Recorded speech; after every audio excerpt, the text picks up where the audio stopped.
At this time, we would like to allow 2 minutes to each candidate to make their opening remarks. We begin with Richard Gardner.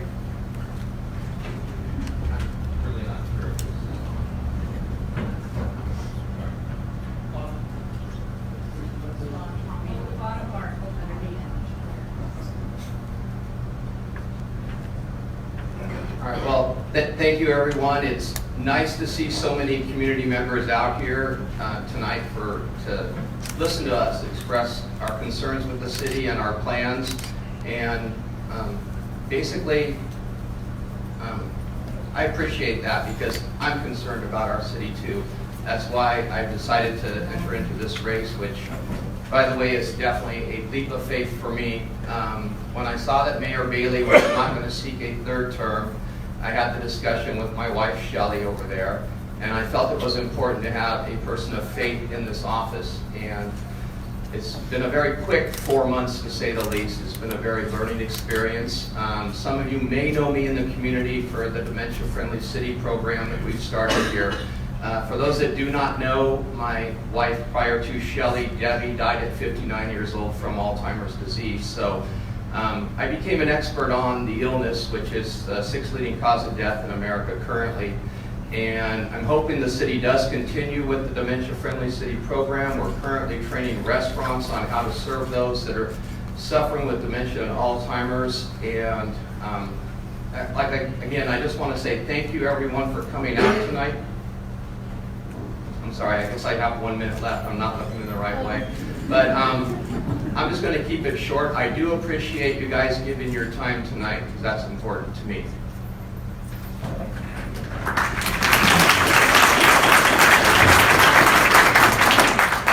And now, John Redlands. The first thing I had to do when I have to go somewhere is to study a route that I have to figure out. And when I read it again, it says faith. So the first thing I did was I talked to God. Since this race, I haven't talked to him because I believe he's there watching over me. It's funny that I don't pray to him. I don't ask him for anything until I need something. I don't know if you guys can relate to that, but that's our problem in life is we don't ask for anything until we need something.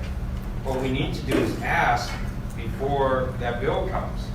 So I just want you to know that faith is a big thing in my life. Rich and I here actually were from Bosco, St. John Bosco in Belmont. He graduated 6 years before I attended. So because of him, I went back to the school to ask them for my scholarship. What happened was I got a scholarship from the Knights of Columbus to enter in the 9th grade. I didn't speak English that well, but after Christmas, the coach told me I had to go up to the front. I said, what for? And he goes, oh, you haven't paid your tuition. My mom's with me, and she's shouting out from down the street. I can hear her shouting from the parking lot into the thing. And I told my mom, I said, Mom, we can't even afford next year. So why don't we just skip it right now? So we did. We went to Mayfair High School, where I did. And what happened was, I just felt all these years that they owed me 6 months for tuition. So, but Father Mel, when I went there, he gave me a sweatshirt. I picked up the biggest and most expensive one. So I'm that kind of guy. If I have an issue, yeah, I might not do it today, but when time comes, I make it happen. So that's who I am. So I'm hoping that you look at me the way God looks at me. Thank you.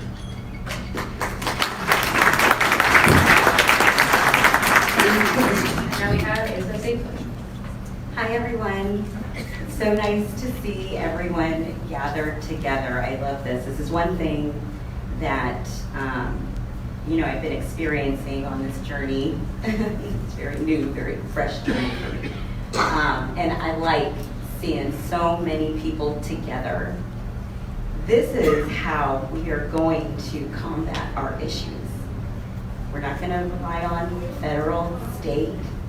We have to look to each other, And growing up as a resident of Riverside and watching Riverside go through all of its changes, seeing people come and go, I know that the foundation of Riverside is still here within all of us.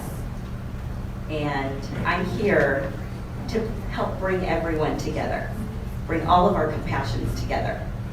I don't think this so much has to do with experience, but more about character, integrity, passion, compassion between us all. So that's why I'm here. That's why I'm running, because it's there. We just need someone who can bring it all together. And that's pretty much it. I'm pretty normal. Regular single mom, 3 kids, they're grown up, super excited about that. Gonna turn the room into an office type thing. But that's pretty much it. So thank you so much for having me.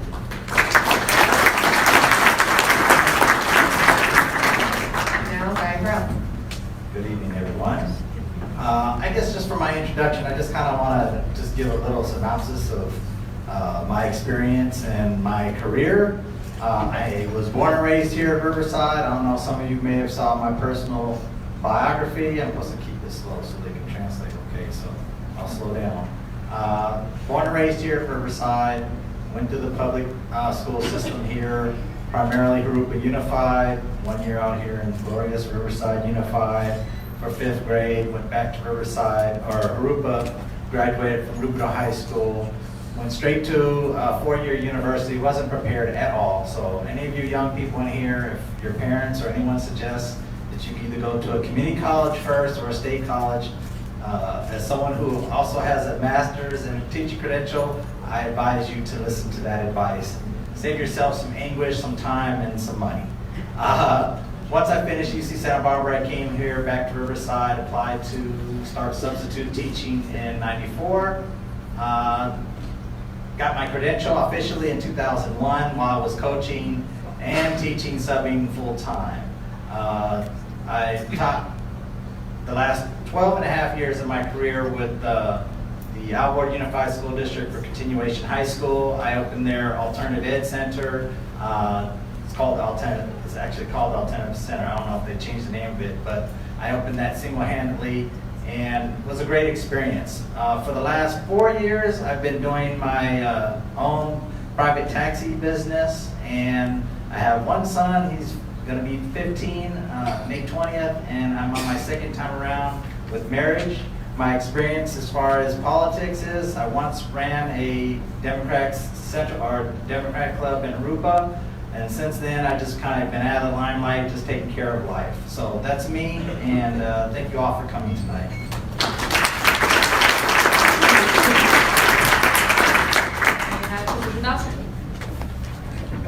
Well, good evening, everyone, and thank you all for being here and for caring about the future of Riverside. You share that with everybody up at this table. So just a little bit about myself. I am a Riverside native, born and raised here, youngest of 5. We all went to St. Catherine's in Notre Dame, so this is familiar territory to me. But I'm the only one of my siblings that decided to stay here in Riverside and build a life here.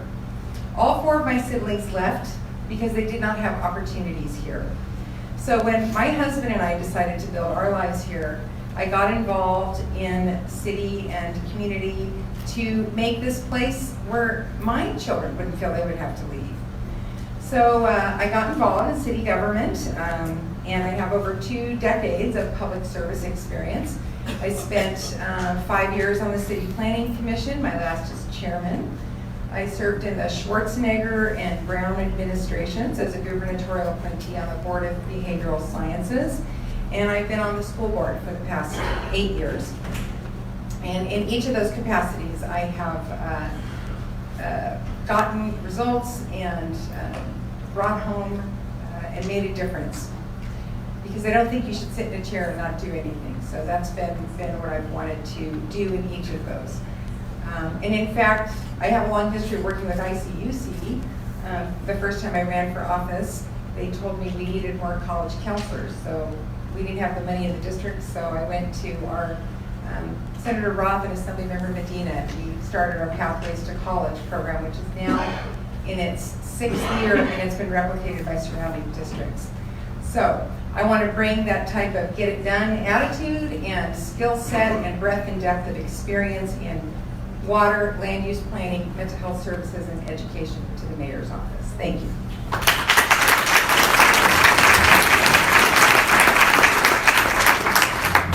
Andy Melendres.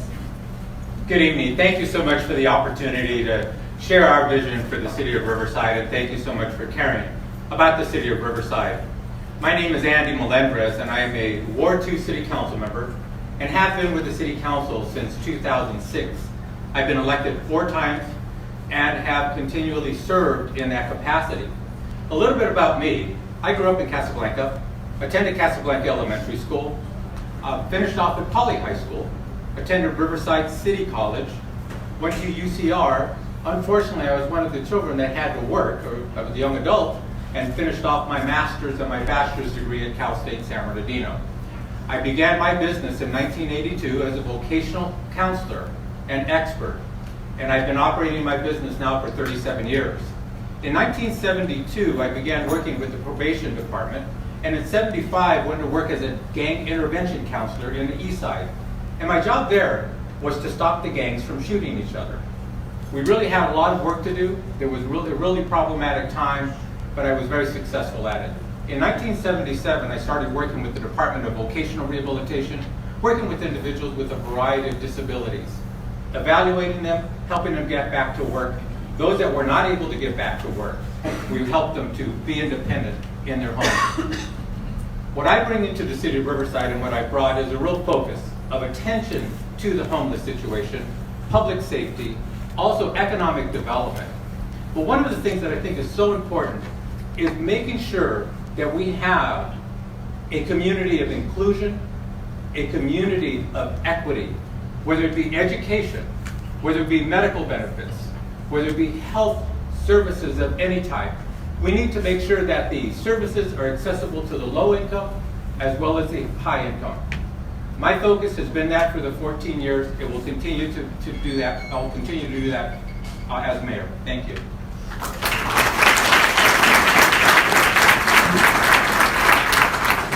And I'd like to propose a question. What measures would you take for supporting youth mental health? I guess I'm batting lead off tonight, and that's okay. First of all, that's a very important question, and I took time to do a little bit of research on this. Okay, this is working, right? Yeah. Okay. So basically, regarding mental health, a lot of people may not know this, and I didn't until this week, that 46% will experience mental illness, 5% of adults in any given year, or 43.8 million adults will experience mental illness.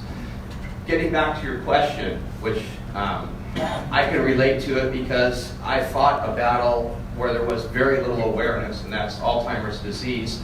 A lot of people in the audience are old enough to remember when cancer was called the big C. So we live in a different era nowadays where social media can have a big impact. So I think one of the biggest things is to get the awareness out there, whether it's through social media or the city does, as far as I know, possess part of that big auto center screen up there so they can periodically rotate the message there. They did that for our Purple Boat Float, so I'm sure they can do that. And also, you have to understand the signs of mental illness. Basically, withdrawal is one of the big signs. When I was down in Long Beach, where I was caring for my stepdad for 22 months, I attended their city council there, and they presented an Alzheimer's Awareness Award. And at that point, I learned that suicide, which is part of mental illness, is the 10th leading cause of death in America. So these are staggering numbers, people, that we just don't understand. But by all means, you need to open the communication up. You need to spread awareness. Most of the people up here are very good with social media. So that's what I would suggest, is spreading the word.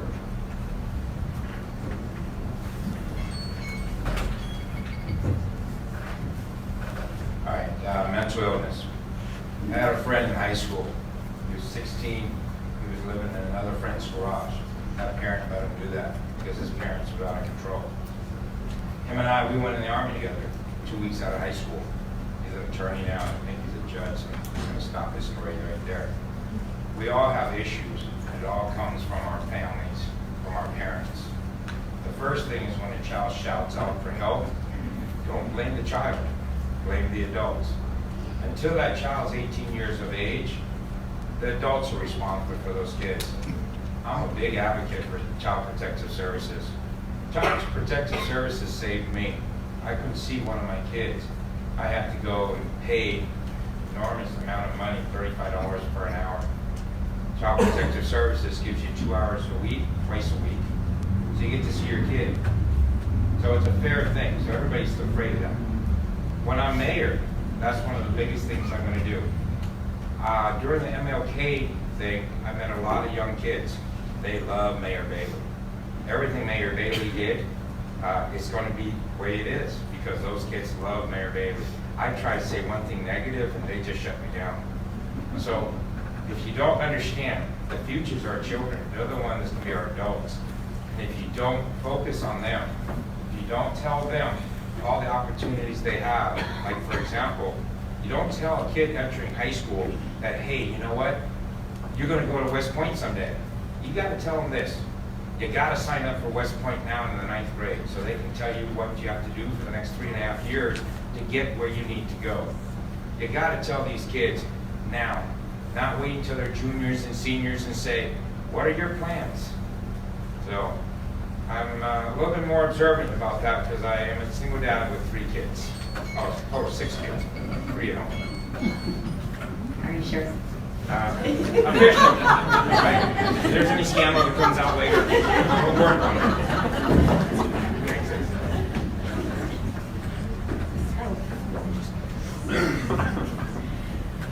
Miguel, I want you to know that mental health is something that's very dear to me. This is something that if I could be on the poster to try to advocate for this, I would. The first thing I would say is John and Rich are right about opening up the lines of communication. And it starts at home. I think if more parents talk about personal experiences, sometimes we don't even know that this is something that we're dealing with until we say it out loud. If we open up those lines of communication within the home first, then our kids will know when they are ready. Mental health isn't something that, it's fortunate and you're lucky if somebody yells out to you and says, I have a problem. Most of the time, no one says anything, no one knows anything. I know within my family, I sure did it. And you know, I felt like a bad family member when I found out what was going on. I felt like maybe I wasn't there enough. But then after counseling, you learn. There isn't anything that you can do but just be there. So, as far as for like in schools and things like that, we need more therapists, counselors, and not one for every 3 or 4 schools. We need one at each school with administrative help so that they can be there for our children when we can't, when we have to be at work.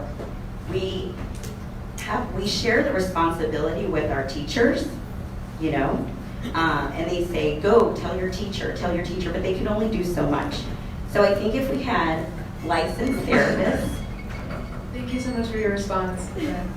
I'll stop there. Thank you.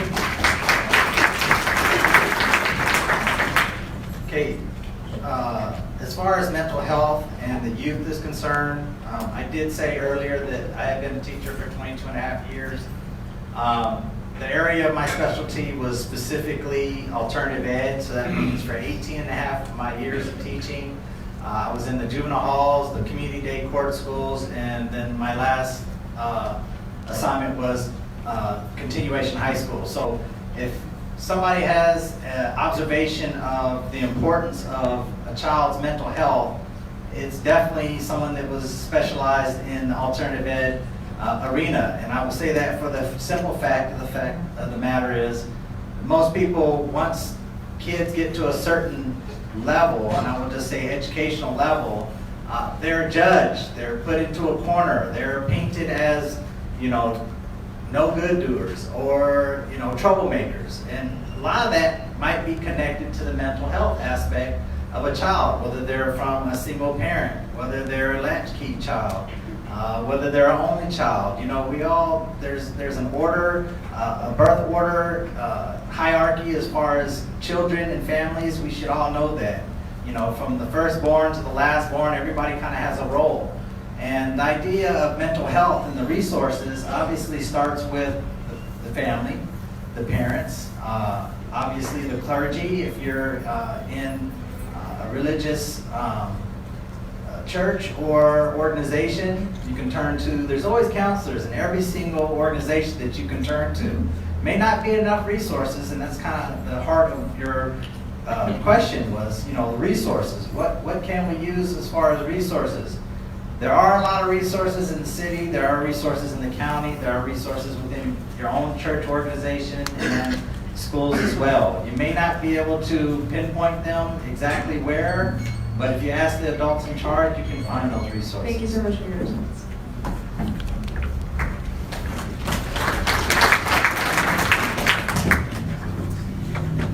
Well, did you know that suicide is the second leading cause of death among young adults ages 15 to 24 in our country? Second leading cause of death. I know that, along with my fellow school board trustees know that, because we live and breathe that reality every day. And that's why we've created a model mental health program in our USD schools. I mentioned I was on the Board of Behavioral Sciences. That's the board that oversees all the mental health professionals in the state. I was able to leverage that experience to bring in 27 mental health counselors and 39 social and emotional counselors into our USD and launch a model program that's known across the state now that other districts are looking at. As part of that, we have something called the Raptor system, and it's a little big brother-ish, but we do monitor our kids' social media and their traffic on social media. We have immediate responses to things that we feel are flags. We had over 900 calls last year at Ramona High School alone for kids for threats of self-harm or suicide. We are now taking that even further. We've established 2 wellness centers at North High School and Ramona High School, and we are working with our community to get additional dollars from our healthcare, the state, and as well as our community hospitals around here. So I hear you. Mental health is an issue. It's not just in vogue. It's something we've been dealing with for a long time.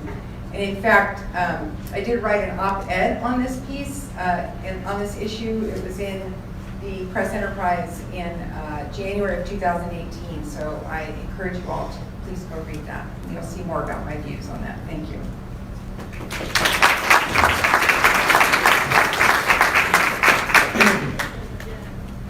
Obviously a very complex question, but how do we deal with it as a city council member, or how do we deal with it as a mayor? That's the question. How is it that we as a city government have to deal with mental illness? Having had the opportunity to work gang intervention, some of the individuals had some mental illness issues, true mental illness issues.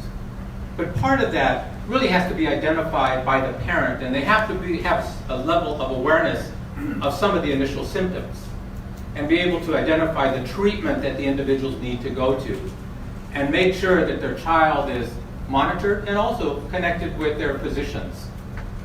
But what does that mean for the city? What obligation do we have as a city? One of the things that I did in 2008 was make sure that our police department had mental health training to identify if a potential suspect was either under drugs or whether they were off their medication or were having just a mental episode. What has happened is that in some instances, that has led to suspects being shot. if they were off their medication. I cannot tell you how important it is for city governance to understand the matter and partner with the county mental health, to make sure that our citizens are protected at every level. Our department has done a fantastic job with that. We have seen the weaknesses in other departments in other cities, but our department has been fantastic, and I think it's important that we continue to strengthen that training, not only in our police department, but also code enforcement and other public safety departments.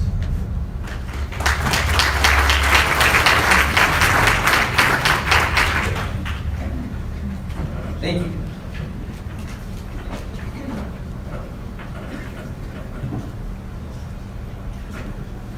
The second question will be asked by Luis Morales from Ramona High School. Luis Morales. And please hold your applause until the end.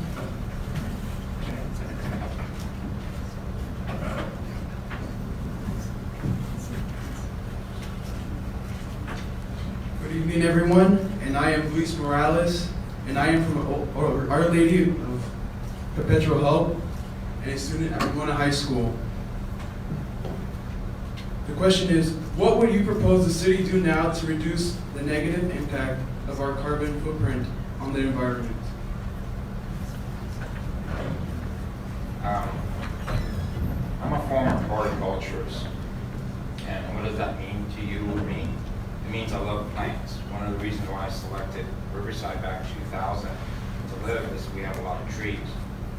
The thing is Riverside has a program every year to give away free trees. Most people don't know about it, or most people think it's too hard to get. So I'm up to about 6 trees now. Now I'm a renter. I don't even own it. I just plant trees in people's yards and I water it. They don't care because they don't even know where it came from. I'm kind of like the guy that just plants and runs. And every year I see it grow. So I'm already doing my part. I'm actually an advocate. I do all kinds of silly stuff in the city. It's all legal. Always in front of cameras. Always somebody knows about it. I always ask for permission. You know, there's a lot of, in the older sector areas, there's citrus trees. And the fruit's right there on the tree. And if you go knocking on the door, it's always some elderly lady or a guy. Hey, can I have your citrus? She goes, go ahead, have it all. I take those citrus, and then, you know, one of our poorer sectors is Orlando and Arlington, you turn over the fruit. Probably shouldn't tell because Golden Fortune's probably going to come watch me tomorrow. But that's another thing. Once I'm mayor, churches are going to have the rights as a sovereign. You should be able to feed your congregation. Don't call them homeless, okay? I'm the kind of guy that reads things and say, oh, don't call them homeless people. Call them your congregation. You're feeding your congregation. Then the code enforcement in the city is going to have to figure out another way to punish you, right? So churches should be able to, when you walk over to St. Catherine's here, if you want to feed me, don't feed me corn out of a cooler. That's just degrading. So I have a lot about this, but City Hall gives you 3 minutes. They only give you 2 minutes here. You guys are hard. You're a tough crew. All right, thank you.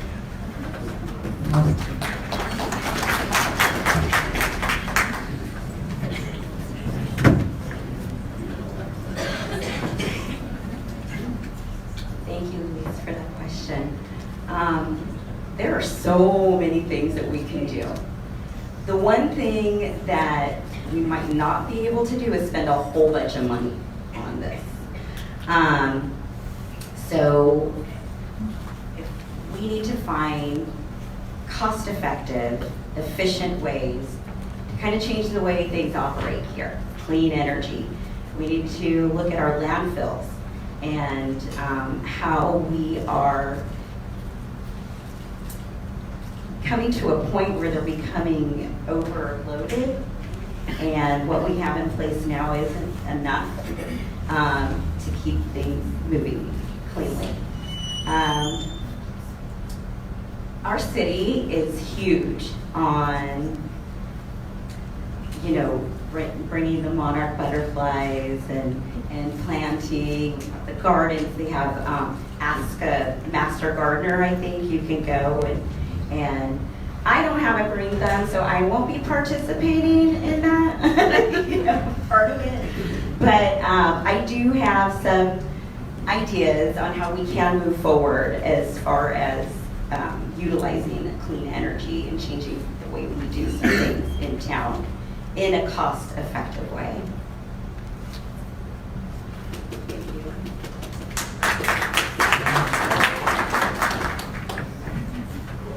Okay, I believe the question has to do with how can the city impact the negative carbon footprint and what can be done on this topic.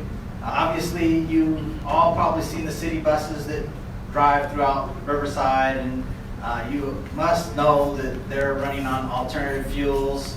Obviously, there is one of the most major air wind operations as far as power down here in Palm Springs. I think these alternative ways of powering the city are good means and good examples of ways that we can obviously affect the carbon footprint within our city. I think just the nature of this forum and the idea that the youth is interested in these topics, I think is the most important key in that question. Because what that means is you as a young person coming up can make a bigger impact on your civic leaders, and maybe even you one day can run for public office and make a bigger impact on that. I think as youth, we go in, and I remember one of the reports that I did for my composition class in high school, my senior composition class, was the hole in the ozone layer. That was a real big thing back in the 80s. And honestly, as an adult, I've kind of like lost track of that topic. But the idea that the youth, as you come up and as you get informed, please be informed about all these topics. Because the bottom line is we, as the older folks, are going to be dependent upon you to make sure that the impacts that either we begin or that you carry forward will continue. So that's my answer.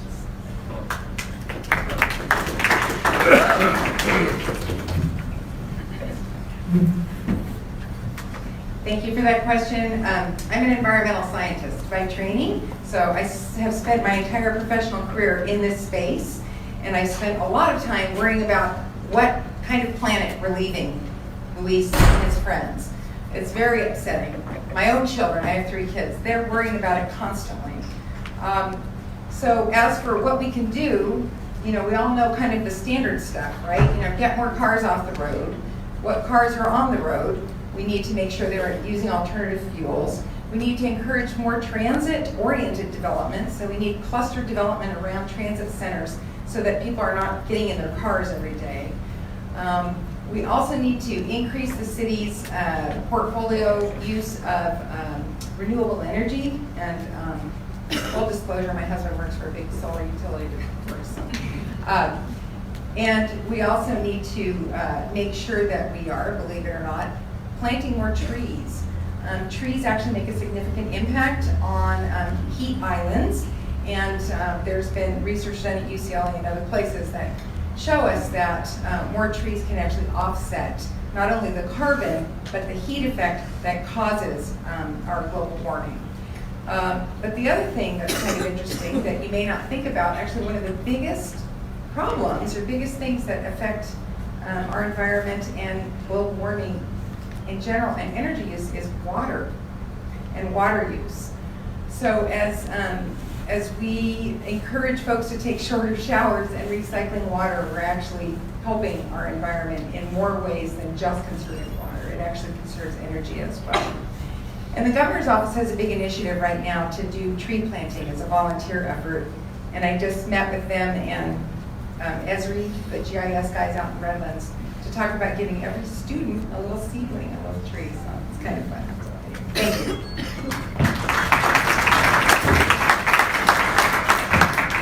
I'll tell you about some of the things we're doing already. First of all, if you get your utility bill in March or April, they offer you a free shade tree. Please take advantage of that every year. Those are some of the things that will lower the carbon footprint. The old dump site that we used to have off of Tekiski, we're taking some of the methane gas and utilizing that to power our water treatment plant. We also have grease to gas, so we're taking restaurant grease and also converting it into gas to power our water treatment plants. And now we have the organic food waste. We're going to be doing that in-house and want to convert that into more energy to fuel our water treatment plant. Those are just a few things. But when you think about city planning, I'm part of the Riverside Transit Agency.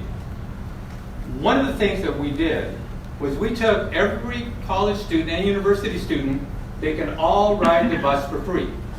We have 170 to 180,000 boardings per month of only students. But what we also need to do is we need to think about more walkable, more bikeable communities. And how we can start that is by taking our main corridors, whether it be University Avenue, Magnolia, and some of the other corridors that are highly traveled, and build higher density housing on those. When we do that and create those access to other retail and other types of services, you lower the amount of time you're in a vehicle. What we're having the most difficulty in is having individuals have that change of thought from getting into their vehicle, saying it's only a 15-minute drive when they buy their house to work. We've got to start thinking about how closely can we buy a property next to a bus route or next to a train station. We're also developing our transit-oriented development at our Metrolink station.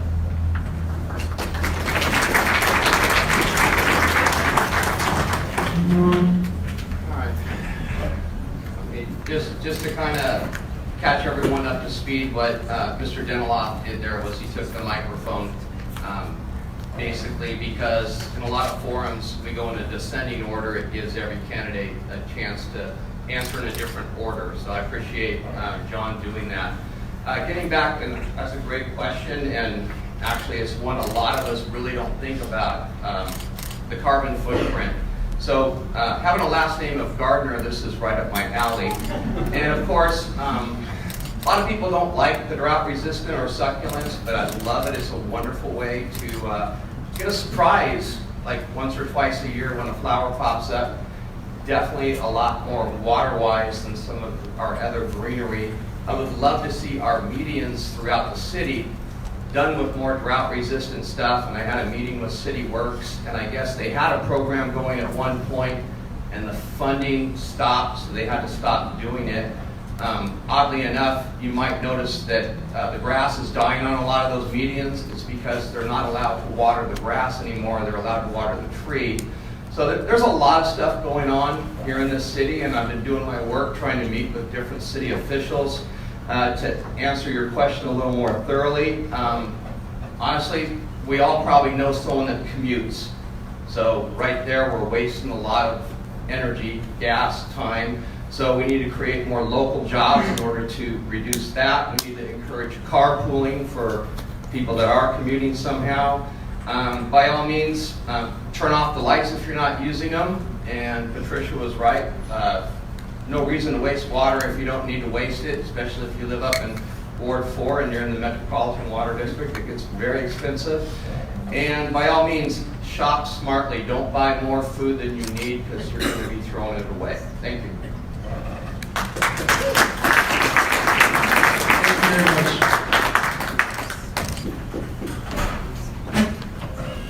Before we continue, I'd like to apologize for the inconvenience. The questions will be answered in order of arrival, so from the left to the right.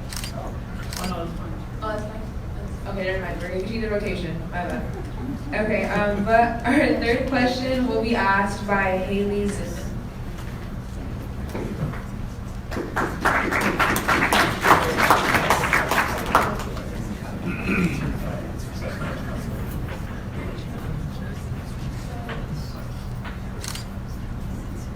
Good evening, my name is Haley Zimmerman. I am a member of Our Lady of Perpetual Help, and I'm a student at Notre Dame. So I myself come from a low-income family. Attending a private school sets my family back, and simply being able to live in Riverside is a sacrifice for my family. And also, a lot of people also have to sacrifice for their children too, to simply live here and to provide for their families. So with my question, I ask, how would you ensure growth in high-quality jobs and affordable housing so that young people can have a future in Riverside?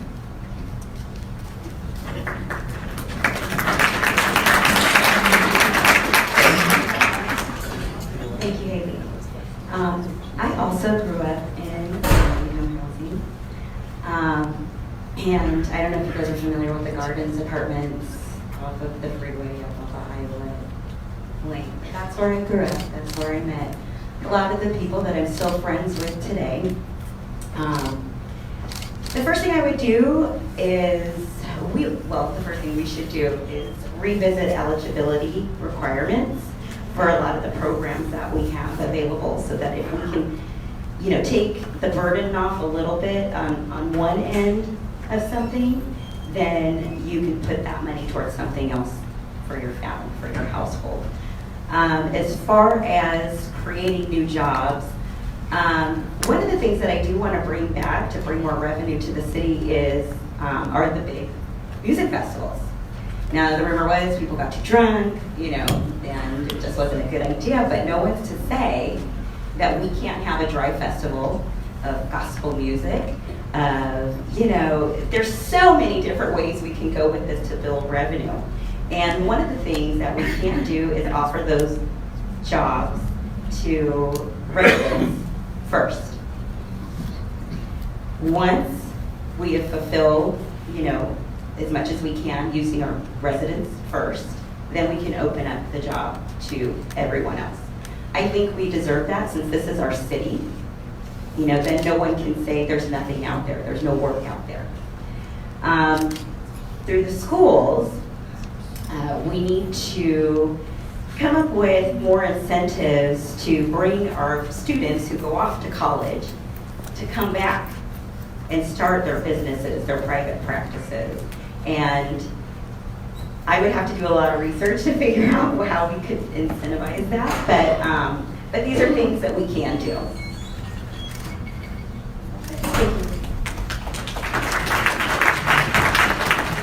Okay, just to be fair, I don't think I heard the whole question, but I think you talked about how would we as mayor ensure jobs and ensure that people can stay here? Is that correct? Did I miss any?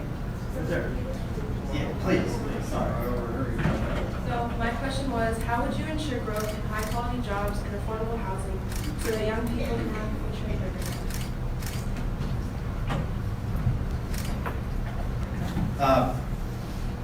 I hate to keep emphasizing the fact that I was a teacher for 22 and a half years, but this just tickles me because the idea that youth would be so cognizant to think about these high-reaching questions is just very rewarding for me. I'm very happy that I was able to be here, and I'm happy to hear these questions because this is what we call in education higher level thinking. As far as being a lifetime resident of Riverside, I can honestly tell you I grew up in a lower middle class family. Father was retired from the Air Force, so we also spent many of years standing in line for government cheese. And I can honestly say, as far as low income housing, that's obviously a very big issue around the whole entire state. This also plays into the issue, the earlier question that we had on mental health. It has to do with the idea of economy that's leaving a lot of our youth and a lot of our adults behind. This is a very important issue for so many reasons because the stability of our family starts at home. And when we have a lot of people that don't even have the ability to have income to afford a home and are living in their cars, it's a very sad statement on our community. But finally, all I can tell you is if you elect me as mayor, I will do everything in my powers to connect the youth and encourage education and work on the topics of low-income housing and encouraging people to bring jobs here so that we can employ them so that there will be higher paying jobs to ensure that. So thank you for the question.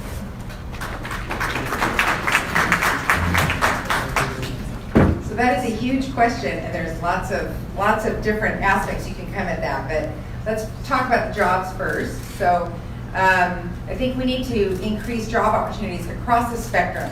So for not just college graduates, but also highly skilled labor, we have to make sure that our businesses in town actually have the labor force that they need to fill the jobs that they have. My understanding is we have 400 manufacturers within the city of Riverside.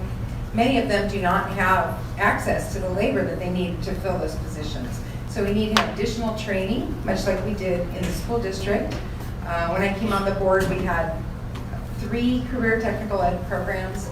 We now have 43, and those come with apprenticeships and internships. So, and we have worked with the Workforce Development Board to ensure that we are matching skills to our employers. The other part of the question is our college graduates, 60,000 kids, 60,000 students in Riverside. What are we doing for them when they come out of school? We need to encourage outside investment. We need to bring in new jobs into the region. Particularly, I think our innovation corridor between UCR and downtown is going to be a good place to start. We need to provide access to capital for entrepreneurs and folks wanting to start businesses. But we can't do any of it, and nothing will go anywhere if we don't invest in our infrastructure and make our city beautiful and attractive so that people want to come here and businesses want to come here. And we also just need to provide more high quality entertainment and restaurants, and that comes from that as well. Thank you.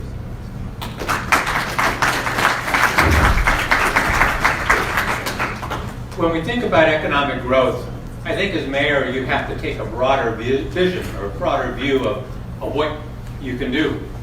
A few of the things that we have not taken advantage of are our medical field. We have wonderful hospitals here. We have Riverside Community Hospital, we have Kaiser Hospital, we have Regional Hospital. We also have Loma Linda Hospital and other hospitals in San Bernardino County. I think it's important that we take full advantage of those resources and create what we call a strategic plan. When you're able to create a strategic plan and bring all those entities together, you start identifying the needs, and you start bringing in attention into what you're doing as a community. And through that discussion and through that arrangement, you start identifying centers like cancer centers or cardiology centers, or those types of clinics that are going to really benefit our communities. And I mentioned communities because the entire Inland Empire is short of medical services, and we need to bring more of those to our area. Most of us will go to LA or Orange County, but we need these specialists here. And I think by developing a strategic plan, we can create those jobs. The second, Riverside is the court system, the court center of the entire Inland Empire. We have state, we have federal, we have all the county courts here, and we have no medical school. We need to be able to coordinate that again and create and develop, I'm sorry, not a medical school, the law school. Whoa, what am I doing? The law school. A law school. We have a medical school, we have no law school. But what that does, it starts generating interest in the area, and we start getting more of the legal field here in our community. I think we have not taken advantage of those two. We also have a great opportunity in the financial area. Thank you.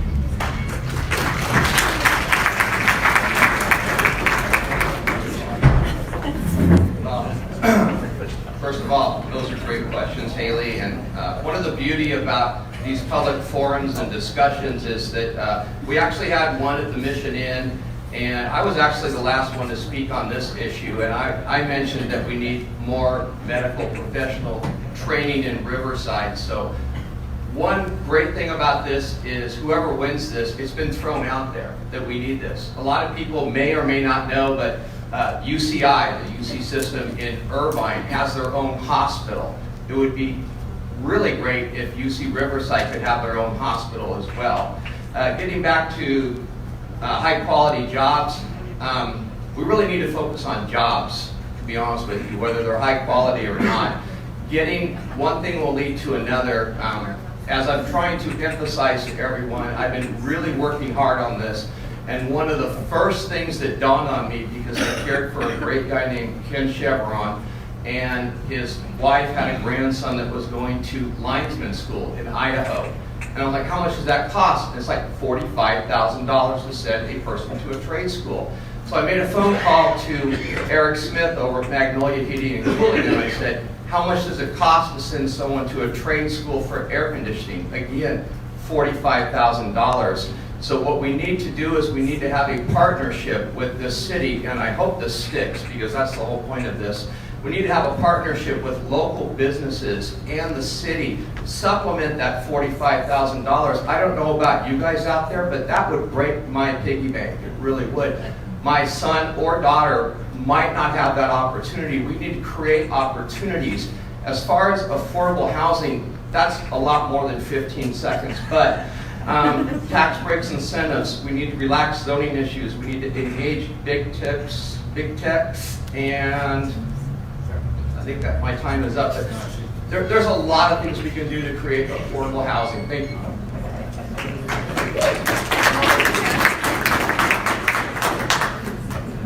Okay, first thing I want to tell you young folks to do, as soon as you can, leave. Leave Riverside. I was in Bellflower. I left Bellflower. I'm going to tell you, once you leave, you can't wait to come home.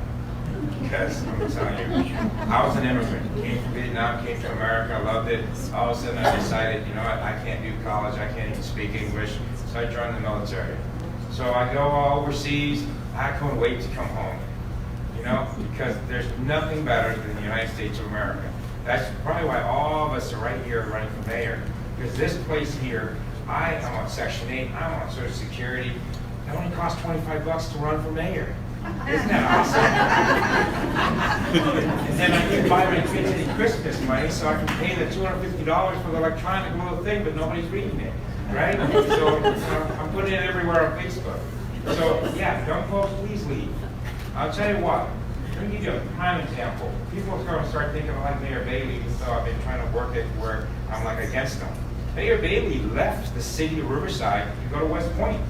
Do you guys know what West Point is? Once you're an officer, say like you're an ROTC officer, you're always in the congressional rank.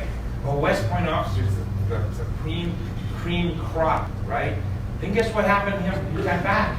He became mayor, right? So the thing is your experiences is what you need. A lot of our police officers are Marines, Army, you know, military kind of guys.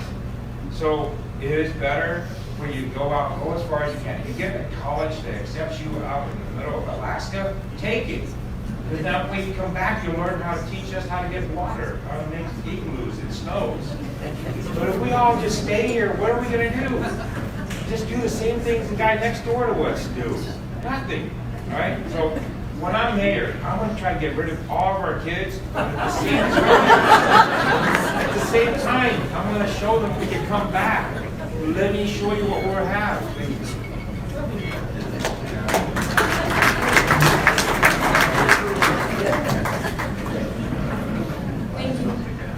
Thank you.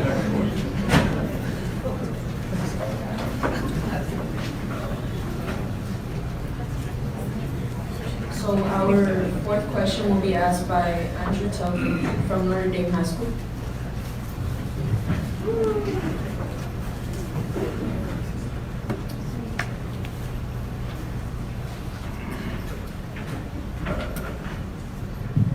Hello, how's everybody doing? Glad to see all y'all here tonight. I've been walking around the room with my friend's mom, had a nice conversation with her, having a good night out here. Hope y'all are too. My question to the candidates is, how would you implement job internship programs and life skills trainings for youth and others who struggle with employment and underemployment? Just give me 1 second. I want to read it here.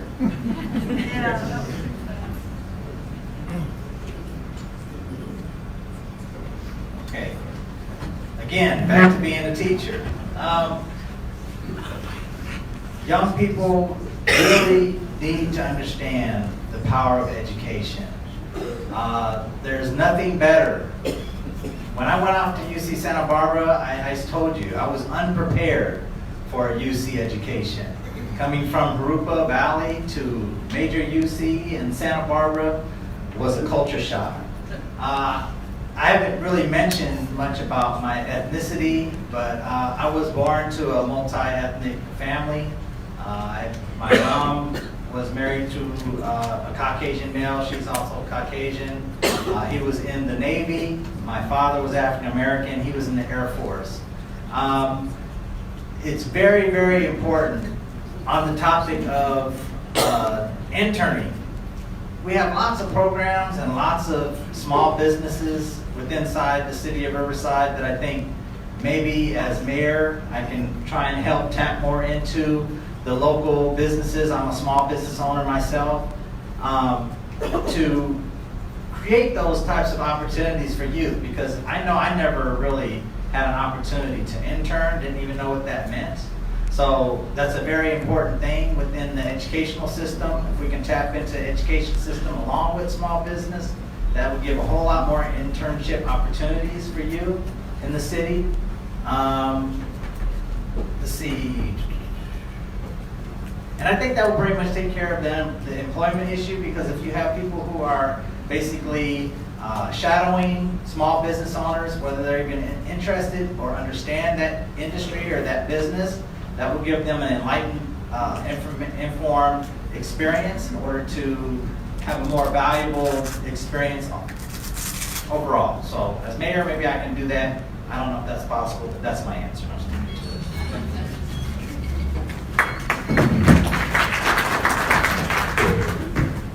So I kind of touched on this in my previous answer, but I think what we really need to do is have some sort of coordinated strategy to ensure that our students are getting jobs and they're staying here. And I would propose doing some type of youth opportunity task force that is comprised of not just the city governments, but small businesses, chamber of commerce, our trade unions, and our universities and our community college. And what we need to do is have do an analysis of our workforce needs, what do folks need to work, and also our labor, our employer needs. And we need to launch training programs. Now that's not that difficult, because there are already a lot of training programs that exist already.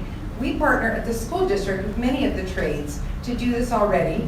We have apprenticeship programs, and we have articulation agreements up through our junior colleges with RCC and Norco College. Kids who come out of there can walk straight into an apprenticeship and a high-paying job in a career that has upward mobility. But that's not at all what it takes, because what you did say was that people who struggle to stay employed. So it's not just enough to give somebody the training, they need the support. Everything we've seen tells us that people only succeed when they have somebody in their corner. If you do not have the social supports and the training involved, not just the actual job training, but the social skills training, nobody will succeed. So that needs to be an element of that.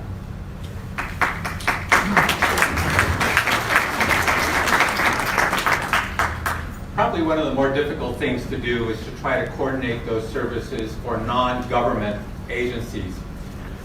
While I was working with the individuals in trying to get them jobs, we had something we called the targeted job tax credit that the employer would benefit from. And it was very difficult for those smaller employers to take the time to train individuals. They're so pressured for time, business is a challenge. So I understand small business, me being a small business owner myself, it really is a challenge to set up those internships. I believe that we probably have a better opportunity in coordinating a task force with some of the mid-sized and larger businesses and trying to create those corridors for the internships. When we think about doctors, or we think about individuals completing their medical school and going to do their internships in hospital, that's even a challenge for them. The hospitals don't get 100% placement. Imagine somebody with no skills getting 100% placement. Extremely difficult. It does have to be a well-coordinated effort between not only government, but some of our nonprofits and some of our larger companies and some of our mid-sized companies who are able to arrange those corridors for opportunities for our youth. We do have programs for our underemployed youth or individuals that need extra support. We have, as an example, I opened up a youth opportunity center in 2008 in our East Side community, and that does exactly that. Provides a support staff for the at-risk youth who have completed high school or on the verge of completing high school to help them with that transition to a community college or to a vocational program. But these types of internships, they're extremely difficult, but it will take a lot of work with a lot of individuals to make sure that these are successful. We know that the state of California has some work skill enforcement projects, but I think we still have to work at it a lot harder. Thank you.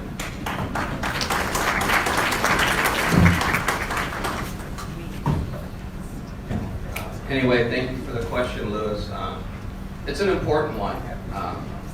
It kind of parlays into another question we're probably going to talk about later, which would be homelessness. And it's important that people work. It doesn't matter what you're doing. As I mentioned earlier, the gentleman at Magnolia Heating and Cooling has been trying to get an internship program going for years now and has had like zero luck. I can tell you by doing this Winterfest thing for the Arlington Business District, I met a guy named Russell. He works at Les Schwab Tires, and he was very happy that Notre Dame High School is going to start being trained on how to work with auto mechanics. So I think the key is going to be communication. The businesses need to let the city know what they want. The city needs to be able to listen. And I think tonight, this was actually a beautiful example of communication. We started out with a program where we were going to go this way.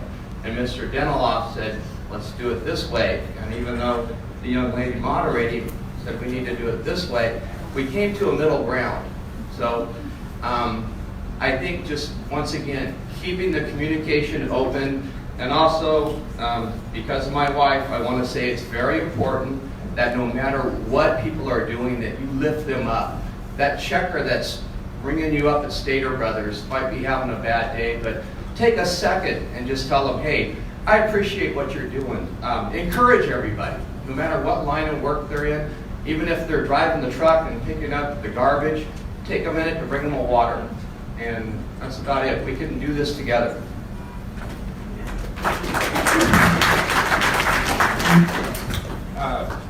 It's $750 for a one-bedroom apartment in Vegas.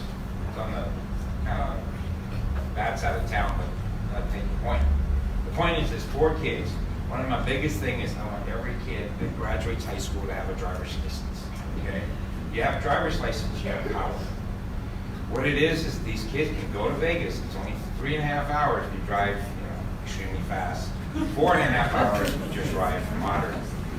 But you can make so much tip money just being a valet, going to college at RCC and UCR. So we just have an apartment. Maybe we'll register as Riverside and have these kids just work 3 days a week over there in Vegas and making $1,000 and come back here going to college. So these are the things that we're going to do. It's out of the box way of thinking, but it's bringing back our money back here. It's like a lot of our immigrants in our Rams area, they work hard and they send their money back to Mexico. Well, let's take that concept, work these kids hard in Vegas, and then bring back the money in Riverside to spend. Okay? So that's how I do it. Did you guys know Riverside County Sheriff's Department? I guess maybe it went past. But I always talk to the guys, the kids at the fast food. I've got 3 kids, just to make sure it's correct. I have 6 total. 3 are adults, 31, 28, and 18. I was illegitimate bastard. All right? And so, you see, English is my second language. So, I always make sure as a soldier I accounted for all my kids. But bottom line is this, folks. I tell these kids, and he says, hey, why don't you apply for the Sheriff's Department? And they're like, I hate cops. I said, so what? So do I. Just apply, because it's a union job, get plenty of money. And I said, okay, really? You don't like cops? Be a janitor. You're still a union in the Riverside County Sheriff's Department, making tons of money. And then you can still flip them off on the way out and in to work. It's all legal.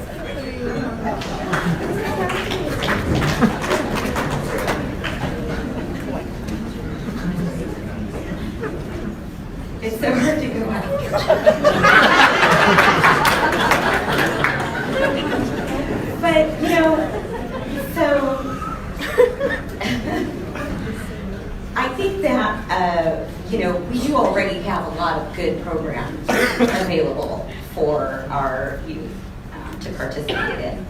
I really think we need to take this back just a little bit farther with, you remember home economics? I did the cooking and cleaning, sewing home economics. I wish to God somebody would have talked to me about credit, okay? Because knowing about credit and appreciating it is what's going to help you, help our youth to understand how important these jobs are once we get them. Okay, and I see, there's a gap there where that's not really being taught, I don't think, as well as it should be. So I'd like to go back and just put back into the schools, start with the schools with those programs so that they're prepared for those jobs that will be available, because we're growing so much every day. We'll have some jobs available. Auto shop, awesome. Mental health can also be triggered by the expectations of other people. Some students are not academic. Some like to work with their hands. Some feel the pressure of having to go through high school and be academic, and they're like frazzled by the end of their high school term. I think if we had more opportunities within the schools, that would open up, I think our bigger corporations and everything, once they see that and they see that these children are being trained and ready for them. Sorry.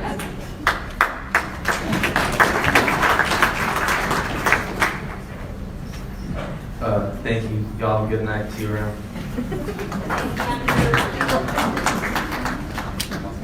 Okay, and now for our fifth and final community questionnaire, Mary Vargas.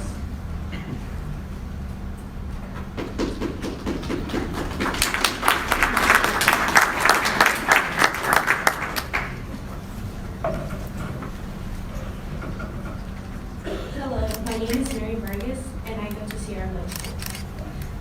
The question I have is, what is your plan to resolve homelessness, and when you partner with other cities and governments to find regional solutions?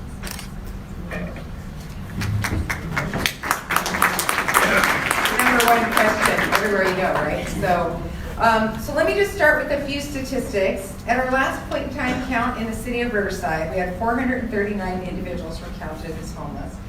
Of those, 18% suffered from mental health problems, 24% had addiction problems, another 18% had a physical disability, and 30% of those who were homeless had just become homeless for the first time last year.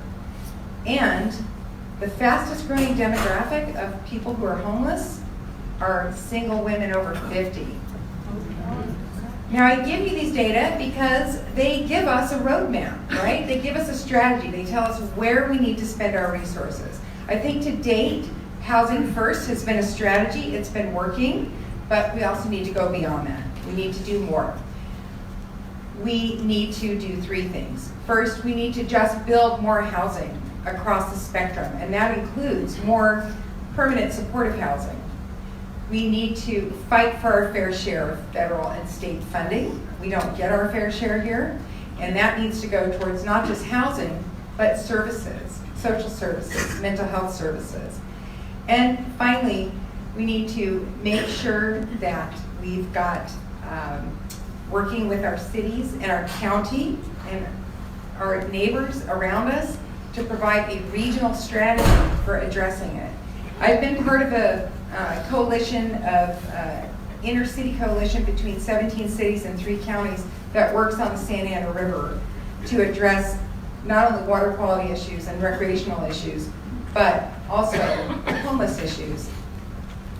We've been very effective because we leverage our resources and we work together. So I would continue to bring that coalition, and I would also expand it to continue providing additional services.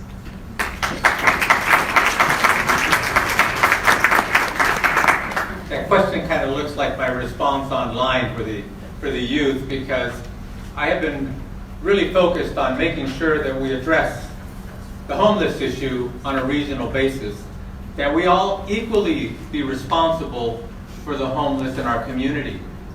When you look at the community, or when you look at the homeless shelter, we were given a statistic in December that 71% of the individuals in our homeless shelter were from out of town. Isn't that amazing? 71%. Now, the individuals that need housing, I believe we're on the right track to assist those that need housing. But the individuals that we don't talk about are those that we see on the street all the time. We see them pushing the carts. We see them acting crazy on the street, off their medication or on the medication or on the drugs. We really need to focus on those individuals that in many times have been brought and dropped off in our city. Sometimes they've been dropped off by nonprofits. Sometimes they've brought in by law enforcement from another city, taken to emergency treatment services, left there for a 72-hour hold, and then just released on our streets when their 72-hour hold is over. They can't get back. They have no way to get back, so they create their connections here. We have to work with the county to make them understand that a couple of things have to happen. They have to pick them up after they've dropped them off. Or we start arranging satellite services in and around the other cities to make sure there's an equal share of how we're dealing with the homeless population. We understand that it's important to work with the individuals. We understand that sometimes they have family members to go back to, but the family members, after a certain period of time, have really run out of options for themselves. I believe the state needs to work with us to find locations to help them and provide their support services.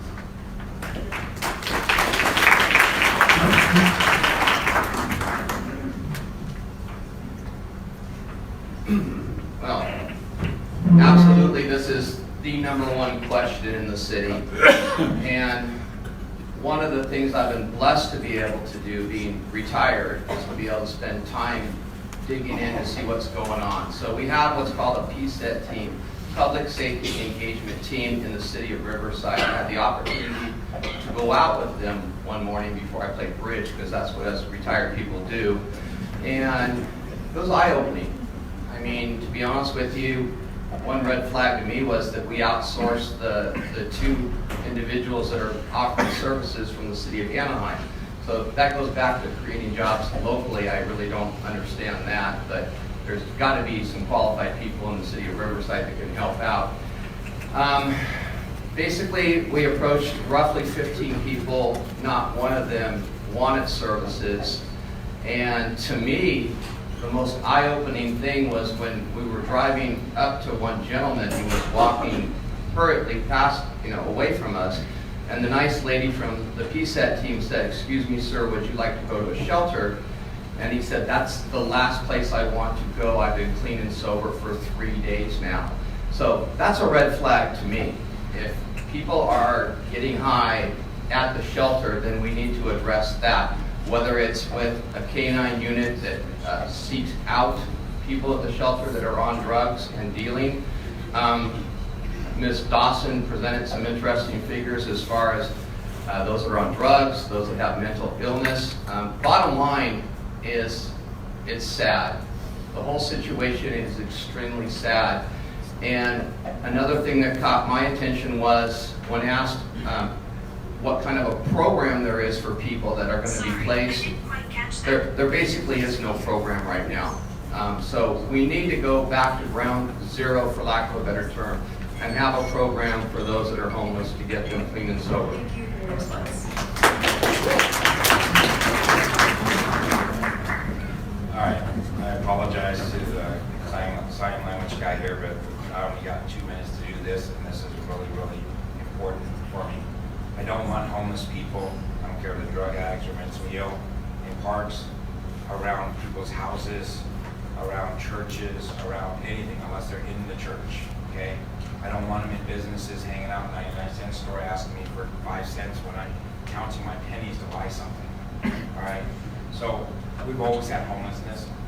In the old days, the way the cities handled homelessness was, we had citrus trees, we had fruits, people would pick it and eat it, so they weren't hungry.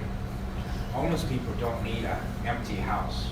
What homeless people need is a bathroom, a place to clean up. Well, we keep building these public buildings, their bathroom doors need to be outside. So that way they can walk in, take a shower, and then come right into the library to sit all day, which they're completely allowed to do so. We have to just change how we do business, so that way we accommodate. Because if you have a homeless person that smells nice, you don't care. Some homeless guy told me the other day, he says, I would go to your church if there was a place I could secure my shopping cart. Well, it's irrelevant to the Stater Brothers shopping cart. What's relevant is he really wants to be able to walk away from his storage unit. So we need to create places where we can go lock it up, let him lock it up, let him go away so he feels safe to be able to go, get cleaned up, and mingle into society like he's one of us. And then maybe he has an epiphany and realize, hey, I can get cleaned up, I can get sober, I get clean, I can do stuff. But right now we look at homeless people as something bad. I don't like drug addicts, so I don't like to call homeless people drug addicts. Remember in 1920, the Depression hit in 1930? If there's a lot of people coming from other states coming to California, that's a sign for us to prepare for doom and gloom. And how do we do that? Start now. Helping families.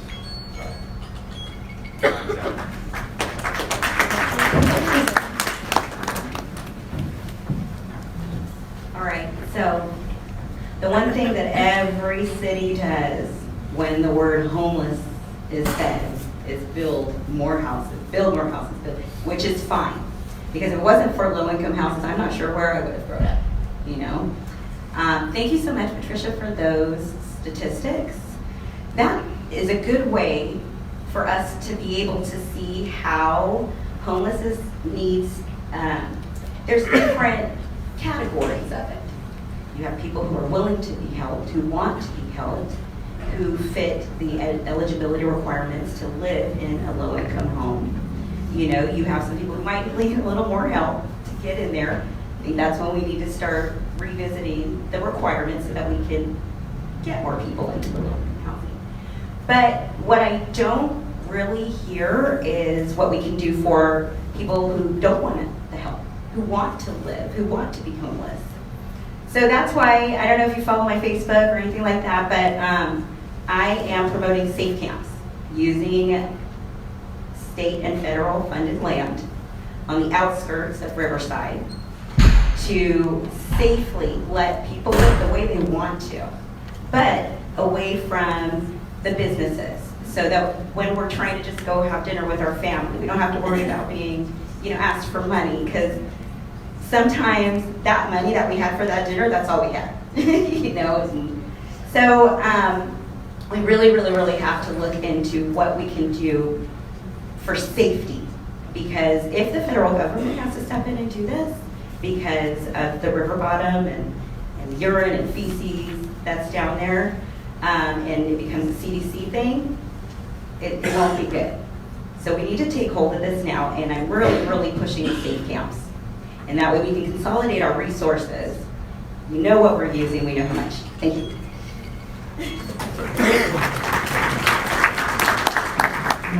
Okay, so I believe the question was, what is the plan to resolve homelessness?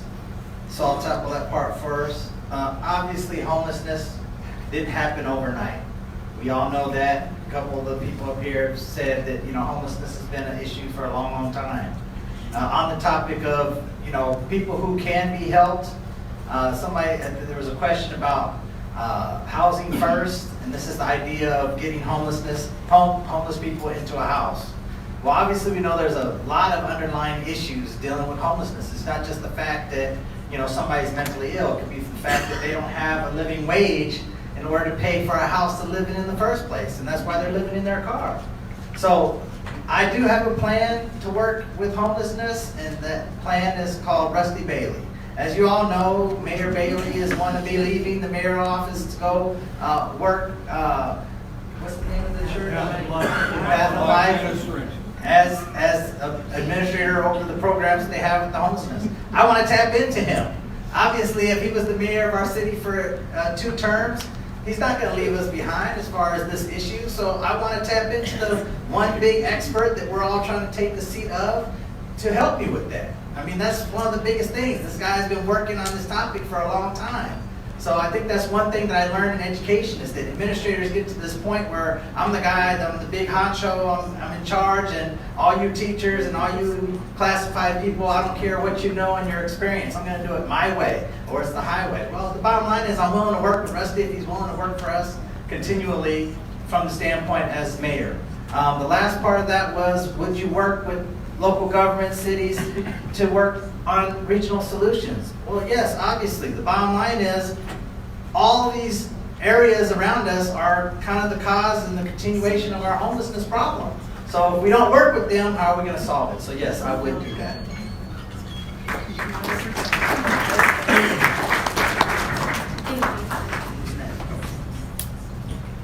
I'm asking this question on behalf of the deaf community.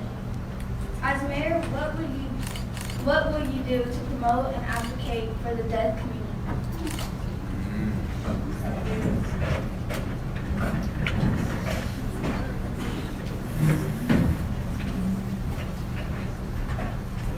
A few things. I spoke about diversity and I spoke about inclusion early in some of my opening statements. And individuals of all backgrounds need to be accepted, but we need to speak intentionally about them, basically telling them how important they are for our community. As I was growing up, one of my friends, his name is Bruce Gould. I don't know if you know Bruce. If you worked at California School for the Deaf, you probably knew him. Was one of my best friends. We communicated on a regular basis. I don't speak sign language other than a few yeses and nos and a few other things. But it was a matter of how do we make each other feel comfortably. And you need to speak intentionally about who the individuals are, given the cultural background, given the disability background, because I do work with individuals with disabilities, and make them feel part of our community. One of the things that I've advocated for at the city was having an international relations office, because we need to be reaching out to all our communities of every ethnic background, of every culture, of every type of impairment or disability. We believe it's extremely important. I have a program called Good Neighbor Riverside that I do on YouTube. If you look up Good Neighbor Riverside YouTube, about 2 episodes ago, we went out to the Center of Deafness Inland Empire and we did an interview with them. And these are older adults, generally retired, who meet on a regular basis to communicate with each other. Those types of groups are extremely important to the adults, but they're also important to our city. And we want to make sure that they are included in everything that we do. Closed caption is great, a variety of other things we can do, but I think making that connection is so important.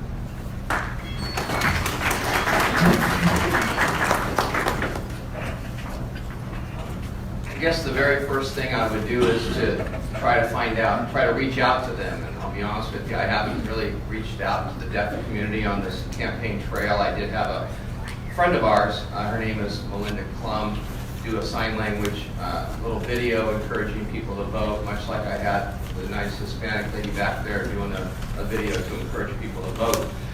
So the first thing I would do is to make myself accessible to them to find out exactly what it is that's lacking. I think in life we learn a lot by listening. Like I said, I could write a book about Alzheimer's disease. If you got a question, please feel free to reach out to me. I've had conversations with different ethnic groups in the city regarding their concerns, and I apologize to our deaf community for not reaching out to you yet, and I will make myself available to you very soon. But the biggest communicator any of us have is right here. It's your smile and your heart and eye contact. So just whether you're deaf, African American, or you have Alzheimer's disease, just communicate with your smile. You're never fully dressed without your smile.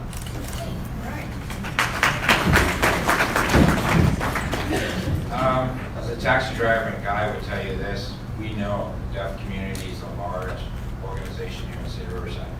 People come from all over the place to go to school here and live around here. I had a client once back in 2008, his name was Mr. Boyer, and his wife used to be the principal here at the deaf school. So this is a great question because I try to answer every question in my mind on paper, notebook, prepare. What am I going to do for the deaf school? I think, to be honest, I told my now 15-year-old daughter, you need to learn how to speak Spanish and how to do sign language. At one time when she was younger, she did do sign language. So one of the things I'll be doing is that Rich here likes to go to football games everywhere. I'll be your designated mayor for the deaf school. That's what I'm going to be doing, because I'll be honest with you, I don't know what I can do for the deaf school, because the deaf school here is already doing so much for the deaf community all over the world. And if they want to come here and live and work here, go to school here, one of the job things, maybe we can get more people to use sign language, learn sign language, and then expand from that. Because I'm telling you, it's a handicap, a disability is something that they're working on to help people. So there's a street on Marcy Library. There's a street there where we have deaf sign. There's deaf kids on that street with a big, beautiful tree. I don't know what it is, but it's better than using Arlington if you're trying to get all the way across to like Madison. I use that street all the time. So that's all I know about the deaf schools. I apologize if I haven't researched and done all this stuff, but whoever came up with that question, I love you. It's awesome.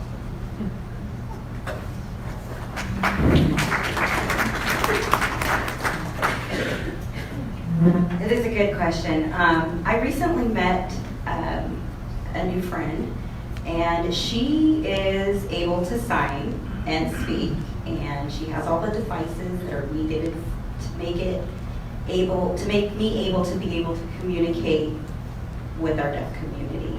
I just found her, but I invite you all to send me your questions. Tell me what you want. I can't speak for you if I don't know what you need.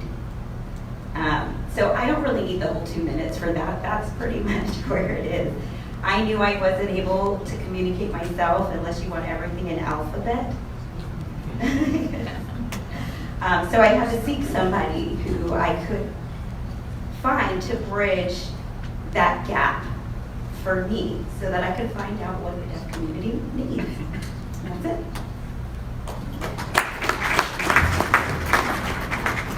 Okay, I believe the question is about what can be done to promote and to advocate for the deaf community.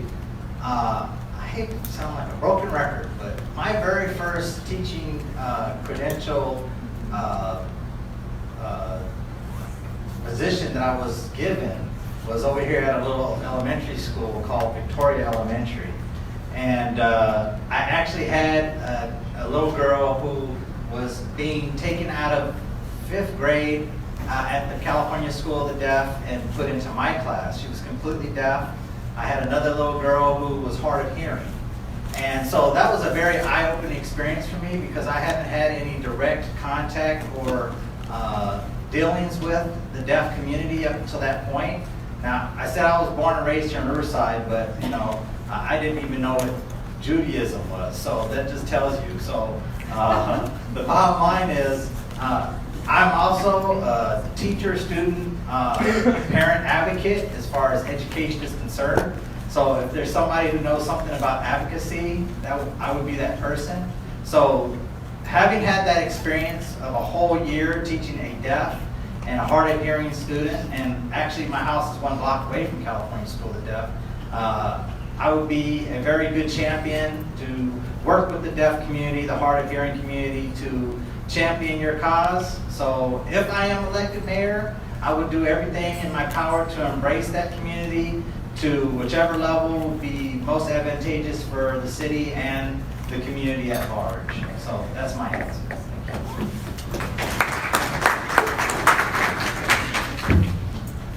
Thank you. It's nice to see some friends here. I guess I would say not necessarily how we can help you or you can be part of the community so much as how can we be part of your community more? And I think that's the question here.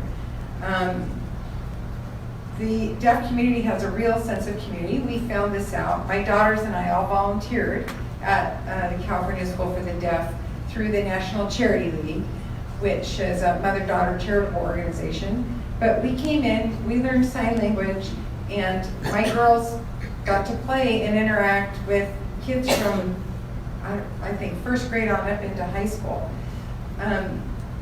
It was such an experience that my oldest daughter went on to have sign language as her language requirement in college. So she is now fluent in sign. And one thing we learned there was what a wonderful, amazing community who do not see themselves as disabled. They're just a community. And I think one of the things we really should do is try to help our own community learn how to communicate better, either through participating in things at the deaf school. They just had this huge wrestling match. I don't know how many people came from all over from states, other states that came. It was huge. We could participate in those kinds of things and just have fun and interact with our folks. I think also providing us opportunities to learn how to sign and communicate with them is something we should all endeavor to do. So whether or not we're in their seat or not. So thank you.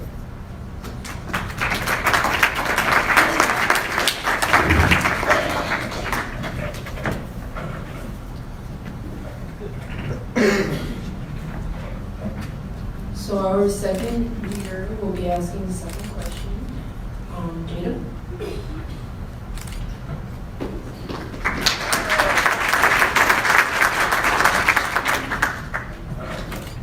Hello. What are your plans to promote businesses in the city of Riverside? Sorry, what was your name again? Jada. Jada, okay.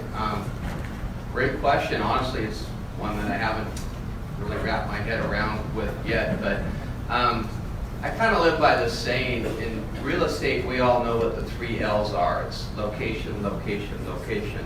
Now, when it comes to making something happen, whether it's Alzheimer's awareness or anything, it's the 3 P's in life. It's promote, promote, promote. I love that we have a small business Saturday, I believe, after Thanksgiving.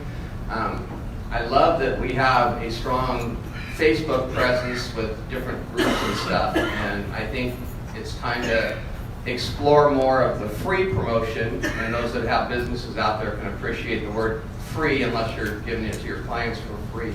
But as far as the businesses go in Riverside, I plan on being a very active mayor. I really do. I don't want to just show up at the 7th floor, clock in, and go home. I want to be able to go to different businesses, have open houses. I want to fundraise for booster clubs out there. I believe in community, and let's face it, the better our businesses do, the better it will be for the employees, the owners, and the citizens. So once again, it's the 3 Ps. Promote, promote, promote. Even if you're running for mayor, you got to promote.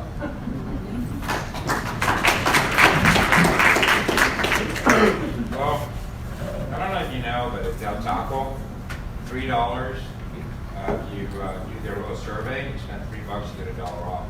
This is how I live. I notice I got this sugar thing back there, so I'm very comfortable because I don't have, my doctor says I shouldn't have sugar, so I don't lie, I just tell them I don't buy sugar, doc. But I got sugar at home from Del Taco. All right? Do you know the norms? A kid gets to eat for free, a kid under 12, so you buy an adult meal, you get a kid's meal for free. Now, most of you don't know this because you probably have some money. Well, I didn't know this until I lost all my money and got sick and got on cancer, free cancer. So I had to start watching my money. So what would I be doing as your mayor for businesses? You're already paying your taxes. You're already paying your fees.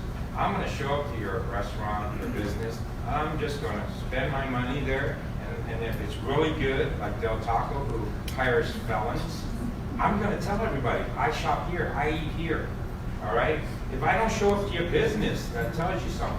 But I don't need to go around spending my time telling you where the negative places are, because most businesses work really hard to try to be successful, especially restaurants, right? So that's what I'll be doing as mayor. What else am I going to do for businesses?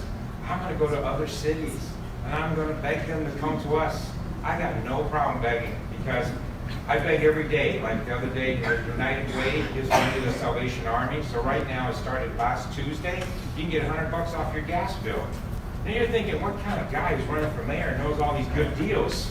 A poor guy.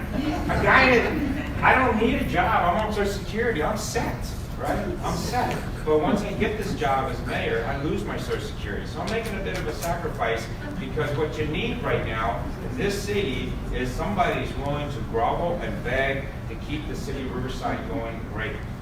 Okay? By the way, this is the only suit I own.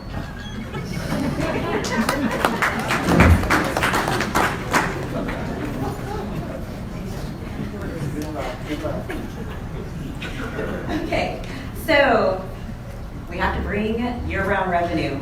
We got to fill up all these hotels we built, right? Again, I'm back to the music festivals, because when we used to have them, people would come from all over. And if we get to a point where we do a whole weekend thing, how awesome would it be to offer packages like a trolley ride into Casablanca or Alanza to promote that mom and pop Mexican food place that you know is super bomb, like, you know, and then you go home. What does everybody talk about when they go on trips? The food they ate, right? We start there. That's how we were going to promote and bring year-round revenue to Riverside. We have to keep things going. We can't rely on what we have in place now, because it's not bringing in enough people. We can also help promote what we have going on now. The Dickens Festival, I do know that some people come from out of town for that one. And, you know, Festival of Lights, but those are the only two that I know of that we can offer to build our revenue for our city, to bring people in and fill up those hotels. And that's it. Thanks. Okay, the question is, do we have a plan to promote business in the community? I said before, I'm a small business owner, and obviously that's my bread and butter. I mean, I'm a sole proprietorship, so I don't have employees. I am looking for drivers, so if anybody knows anyone interested, and I'm starting them as an intern. So let's see how I wrap that into that question. Also, I'll just save it for my closing, because I don't want to self-promote that way. So we have a lot of resources inside the city. I do have a plan to try and tap into those resources in order to promote business growth within inside the city. I believe Ms. Dawson said that she wants to try and promote the idea of more warehouses. I don't really see the viability in warehouse jobs, because no, okay. I hope not. The point is, obviously, I want to find jobs that are going to be something that people can climb the corporate ladder or their business ladder, so to speak. I don't want people to just be in a position where all they're doing is they're working $15 an hour. My wife worked at an Amazon warehouse, and she was tired all the time. They did 11.5-hour shifts, 4 days a week, and she was just tired all the time. They have a high turnover rate in those type of warehouse jobs, and the bottom line is, I think it's just a dead-end situation, because they get used till they're bare to the bone, and then they either get fired or they quit, and they don't get promoted, and they don't find any higher level of promotion in those types of jobs. So whatever resources are available to try and tap into that idea of promoting jobs, growth in Riverside, I'll do my thing just to do that. Okay, thank you.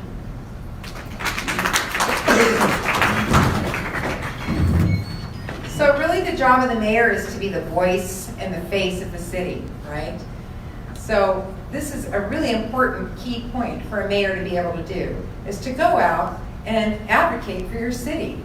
Advocate for all manner of issues, funding for homeless, but also outside investment. We need to attract outside investment into our city so that we can have more businesses come in.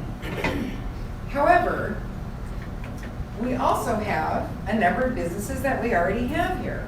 So the best business that you have is the business you already have, right? The concept of economic gardening. You need to grow the businesses you have here. And I was just talking with some small business owners last week who were telling me some of the problems that they're having with being able to thrive is, one, finding space. They don't have space to set up shop. They're also having trouble with city permitting and things taking for a very long time. Even though we have our one-stop shop, it's still not working as well as it could. We need to fix that.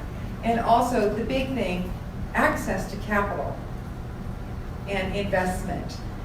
Some of our smaller businesses are not able to connect with our more established businesses in town. And we also have a number of really fabulous marketing businesses here that I think could help us get the word out about what a fantastic, wonderful, amazing place Riverside is.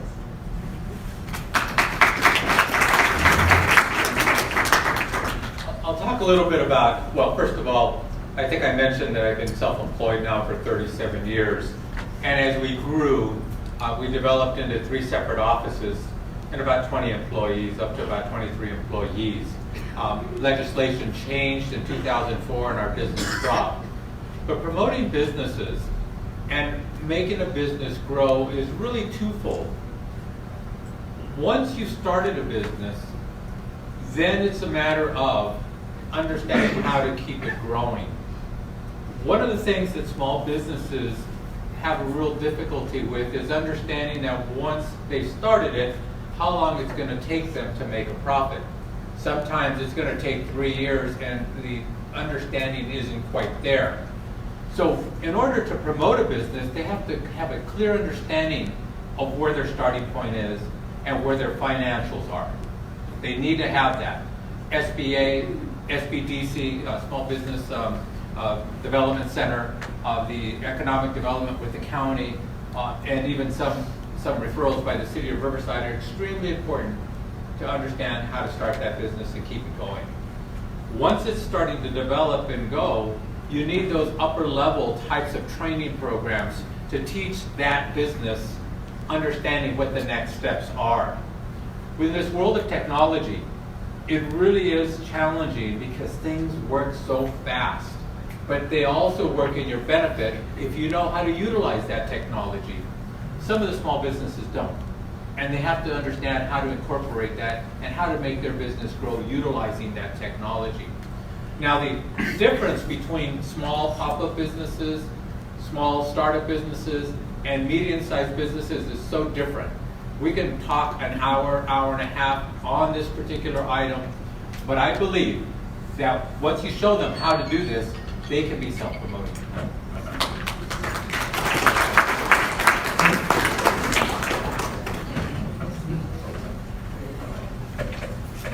Unfortunately, it seems that we are out of time for more questions. Oh, okay, never mind. We are asking one more question. So this question will be asked by Haley.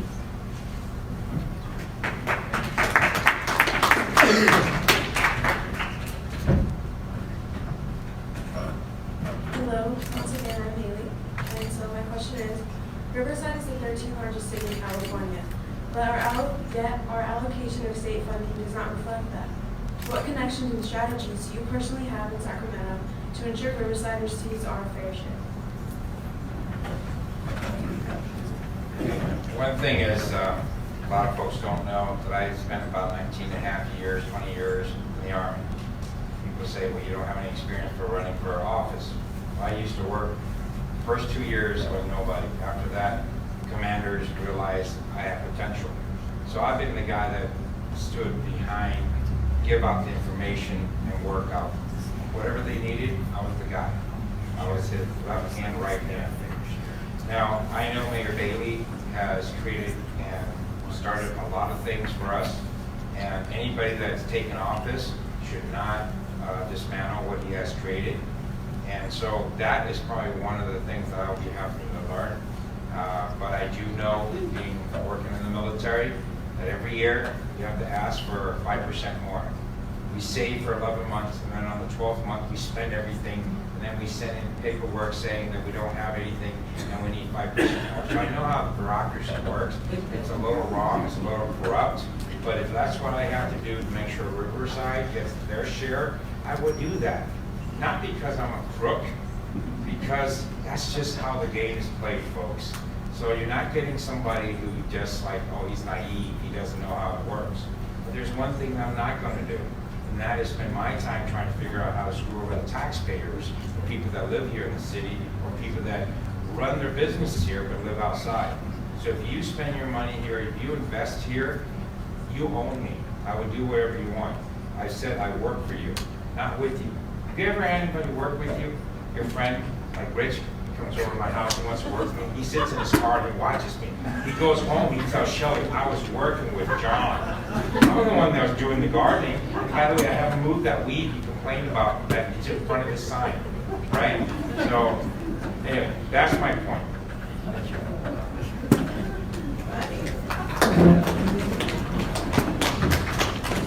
The question, Haley? Could you repeat it? Thank you. So Riverside is the 13th largest city in California, yet our allocation of state funding does not reflect that. What connections and strategies do you personally have in Sacramento to ensure Riverside receives our fair share? Oh, I have no connections, but what I can do and what I have done is when I need something done and I have to meet someone that I've never met before, but yet I know I'm there to ask them for something, I do have the ability to create relationships with people in kind of a personal way where we can find common ground in order to get what we need. And the other part to that is just, a little more transparency with our funds where we can, where we're allowed to let the public know where money is going and how it's being spent. I think I hear that a lot out there where people are saying they just don't know. And that's it. So I can make friends really well. It's basically what it is. All right, thank you. Okay, I just want to read something real quick. I love the internet. This is great. Okay, so I asked the question, total number of cities in the state of California. I did not know this before I asked this question, so I just want to share it. The state has a total of 70 cities with a population of at least 100,000, but less than 1 million. While it has 127 cities whose populations range between 10,000 and 100,000 people. And so from what I understand, I'm sorry, I'm talking fast, I'm sorry. From what I understand, with the help of Rusty Bailey and in the hierarchy of cities, I believe we're in the top 12 of major top 13 of cities in the state of California. That amazed me. So just to hear that statistic is just, it's just resounding with the fact that, and I didn't say this before, but I'll say it now. In the 138 years of history of Riverside, is it 138? 135. We've never had a minority or African American mayor in the city of Riverside. Or woman. Or woman. Okay. So, obviously, 2 women. Okay. But there's never been African American.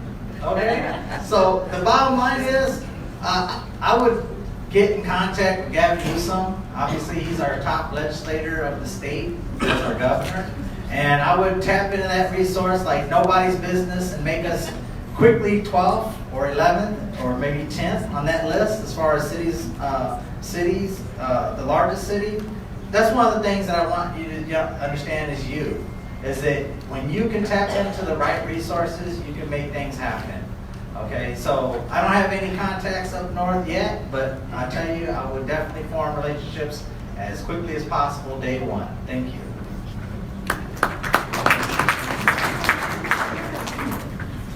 Thank you. As a gubernatorial appointee, I have a number of contacts in the governor's office that I work with on a regular basis.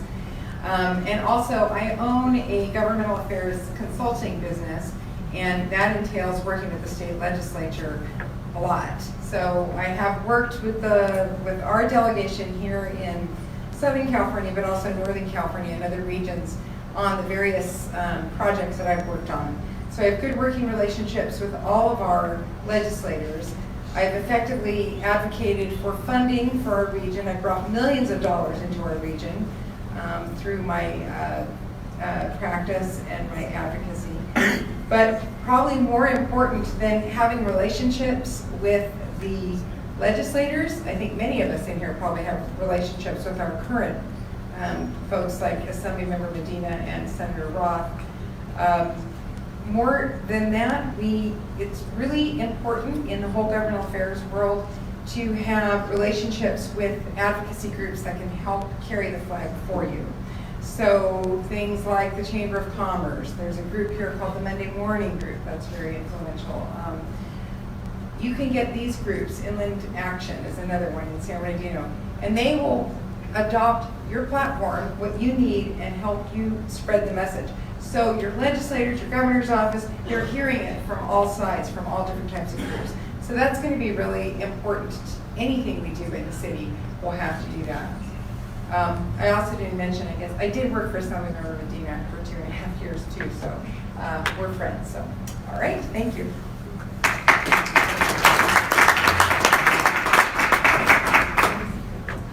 When you're looking for money, you have to, first of all, identify the type of money that you want. And that, when you've identified the type of money you want, you always look for partners, whether it be community partners, individuals with the Board of Supervisors, because they're the ones that receive, as an example, the mental health money. We want mental health money in the city of Riverside, we have to work with the Board of Supervisors. We have to work with assembly members, state senators, and also, if necessary, also the Congress. Those relationships are extremely important. And those are the ones that you develop over time. Having worked as a city council member for a period of 14 years, I've been able to develop those. When you identify the types of funding and that fair share that you want, it's not an overnight thing. It's something that consistently has to be pursued. When you think about the city, of Riverside being the 13th largest city in the state of California, in the 5th largest economy in the world, you need somebody with experience in the position of mayor, and you have to understand the city governance. And that's what I have done over the past 14 years.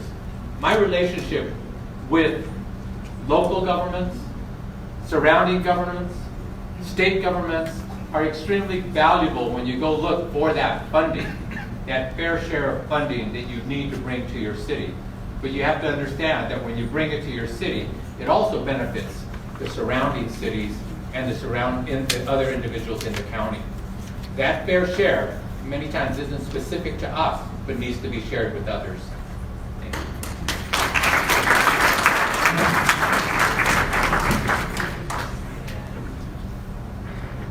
Wow, what a complex question, honestly. A little disappointed we're not getting the money we should be getting, considering how big our city is. First thing that comes to my mind is that I would look at the cities of lesser populations than we are and talk to those government officials and find out how they're doing it. That's my starting point right away, is to basically find out what has worked for the 13th, 14th, 20th largest city. Talk to their government officials, and I think, honestly, I know I have people skills. I've been in retail for 37 years. I make friends very easy. I do understand that whoever takes over the position of mayor is going to have a lot of work to do right away. We've already talked about the homeless issue. We haven't brought up the deficit yet. First of all, you got to hire a new staff. So there's going to be a lot of things that are, and as Andy mentioned, it's not going to happen overnight. So I believe in multitasking. I mean, let's face it, you're going to be catching up, you're going to be getting up to speed, but in the same time, you know, let's have the, I don't know, the assistant in Azusa come out to the Mission Inn one day. I can have John go pick them up, or Guy, they both have car services, but anyway, that's my immediate thought, is to go to the cities that have a lesser population, find out what's working to them, and I think in order to get that done, because I do believe I build confidence. A lot of people that I've talked to know that I'm genuine. They feel comfortable with me. Even the city officials that I've talked to, when I go in, I don't bring a notepad. I have a conversation with them, and they probably tell me things that they're not supposed to. But that's the way I think you operate, is basically by building that rapport, and I would hit the ground running.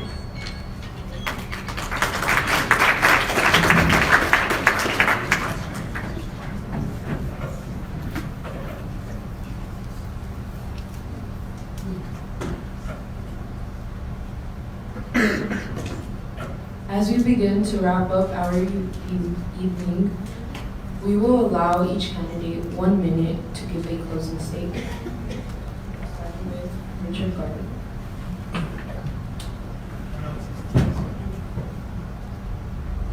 Okay, her sign is up, so my minute starts. Anyway, it's been nice to see everyone here tonight. I love seeing the community involvement. It shows that you guys care. I hope you've had a chance to learn a little bit about all of us on a personal basis. If not, I'm available to talk. I have business cards back there. They say, "Your next mayor" on it. My daughter there has a shirt that says, "Your next mayor." So anyway, I decided to get into this. It's a calling. I really believe that I was called to do this. I had no idea Mayor Bailey was going to not seek a third term. When one door closes, another door opens, as we all know. I do believe, I'll be honest with you, if everyone likes the way things are going in Riverside, then elect the people with experience. If you want a fresh face, a fresh voice, then vote for me on March 3rd. Thank you.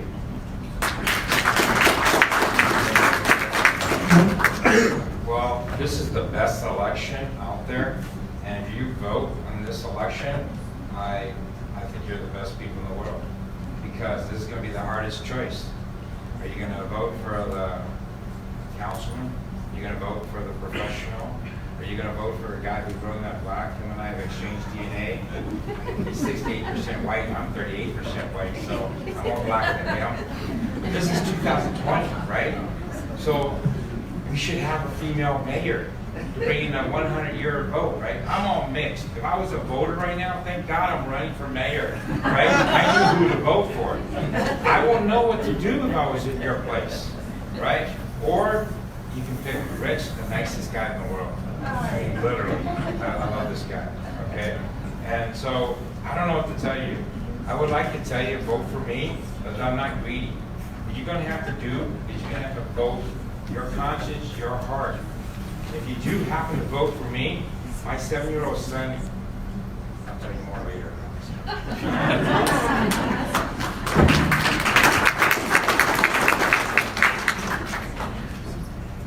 Okay, so my life may have led me down a different path to where I didn't get to stay here. I didn't get to make connections. I left. I joined the Navy. I served my country, then I came back and I raised children, 3 of them, again, by myself, did the job of 2, sometimes 3, 4 people, multitask like nobody's business. I can get 2 kids to 2 different fields in one shot, I think that it's time that Riverside has a mayor that can connect to everybody. Life experiences count. They should count as much, if not more, than professional experience. And I think that's something that we've conditioned ourselves to not look at. Because that paper can look great, but you're not totally sure what you're getting as far as heart goes. So, basically, response. Just kidding.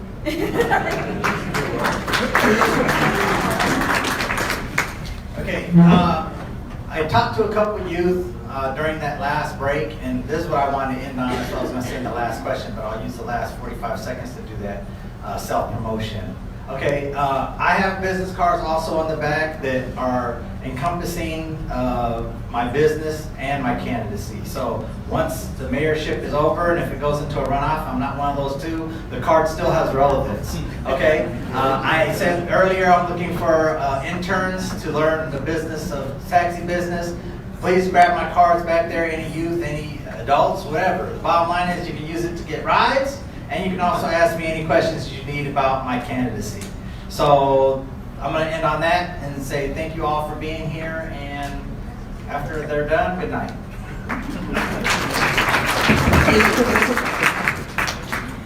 Well, when you close your eyes and you think of future Riverside, do you see a sleepy citrus town or a suburb of Orange County? Or do you see a thriving urban center, the economic engine of inland Southern California? That's the Riverside I see. And that's why when Mayor Bailey and Mayor Ron Loveridge asked me to run, they knew I could take us there. But we also have a lot of challenges ahead of us. And if we keep on doing things the same way, or we do nothing at all, we won't be able to meet those challenges.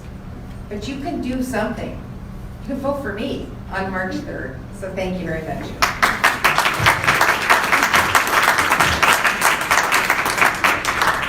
Who would have ever thought a kid from Casablanca would be standing up here and be a 4-term city council member? Or the paper boy that used to be the paper boy for St. Catherine's and the St. Catherine's Convent at the age of 12. Our family's been here since 1910. We love Riverside. Graduate of all the public school system here in our city. Being a council member for 4 terms, if elected mayor, there would be no learning curve. Congressman Mark Decano has seen that, that's why he's endorsing me.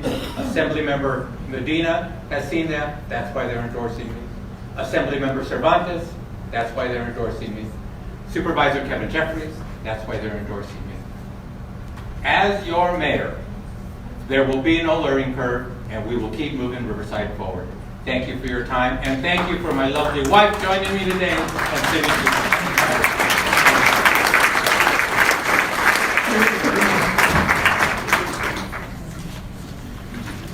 We want to thank all of you and our guests being here tonight. Let's give everyone a hand for a successful night.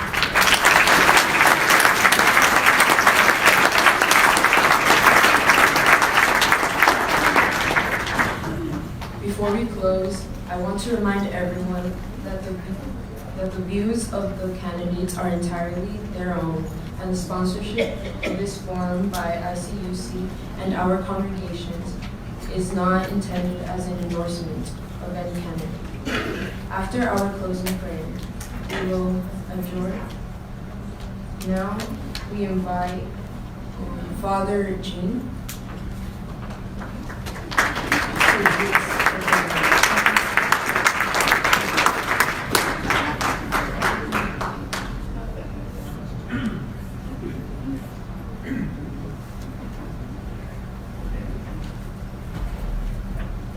Stand for the closing prayer.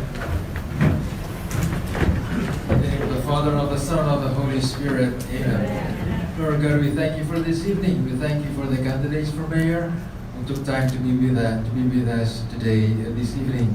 We thank you for the organizers, the ICUC.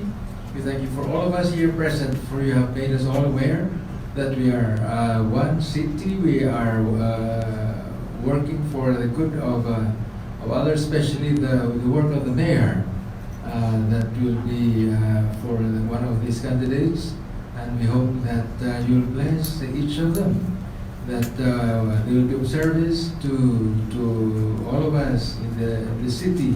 We thank you for all the public servants for all their efforts for the good of all, and so we thank you all, for most of all, Lord our God, for gathering us together, make us all aware of our duty as citizens. Being faithful, to be faithful to our citizenship, and most especially faithful to our service to each one. All this we ask, and we thank you through Christ our Lord. Amen. Have a nice evening.